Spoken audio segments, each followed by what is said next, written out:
Hello everyone, my name is Romet and today I would like to share with you a few tips for the tank in Battlefield 4. The tank is a fairly powerful weapon and if used correctly it can do a lot of damage to the enemy team. However, I have seen many people die very quickly in the tank without getting any real use out of it. Some people seem to think that you should use Rambo tactics and play as aggressively as possible, but if you get yourself surrounded then you can get blown up really quickly. And that won't help you nor your team.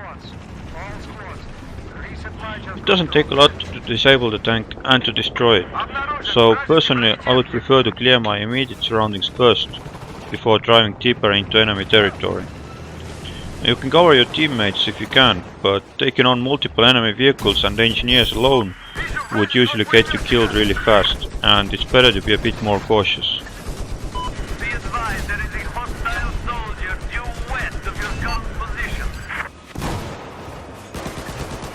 If you want to do really well in Battlefield, then it's important to pick a server with the lowest possible ping. And if you want to get longer kill streaks in a tank, then it's also important to have a decent player in the second seat, who will help you spot and kill enemies and who can also repair the tank when it's damaged. If you're not playing the game with your friends, then you should just join a squad with some of the top players from the server. That way there will be a bigger chance of someone good spawning in the second seat. And if you want them to stay in your tank, then you should also make it easier for them to get a few kills. For example, you could get a bit closer to the target, and it also helps if you stop while the gunner is shooting at someone.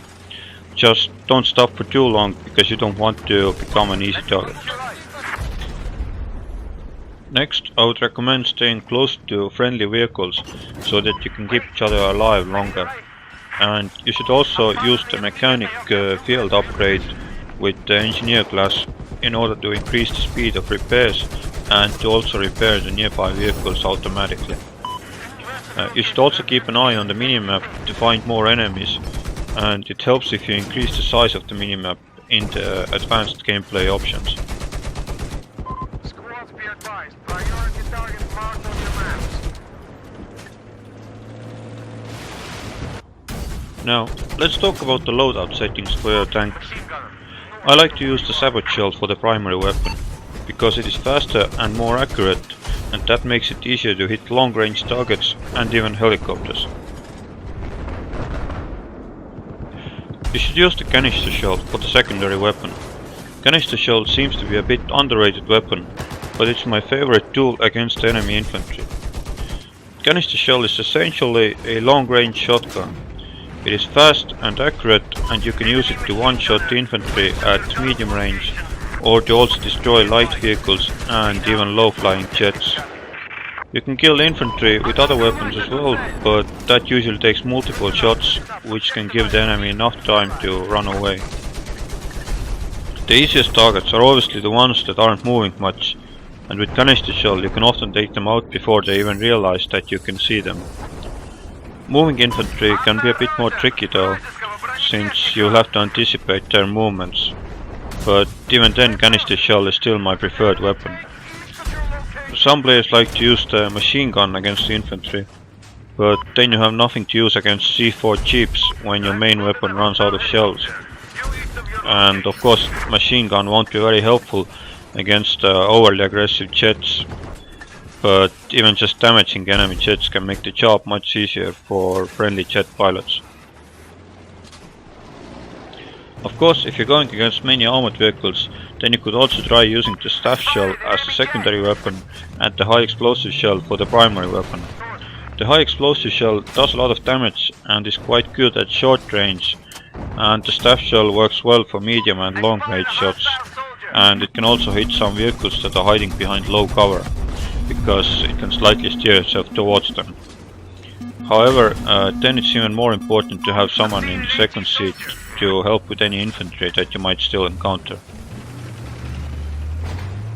When it comes to countermeasures, the active protection is the best one, because unlike other countermeasures, this one can also block tank shells and rockets from jets and helicopters. It won't always block everything, but it's still the best option available.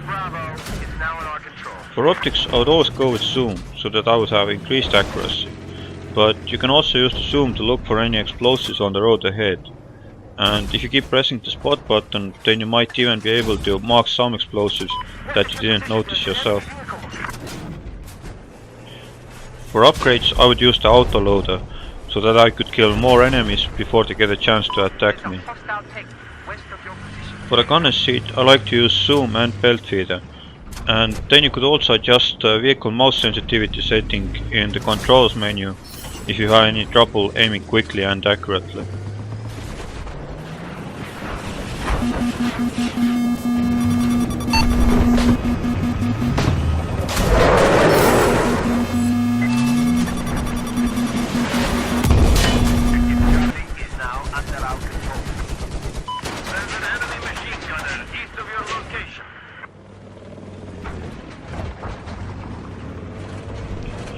Anyway, thank you for watching. I hope you found this helpful, and if you have any questions or suggestions, then feel free to share them in the comments below.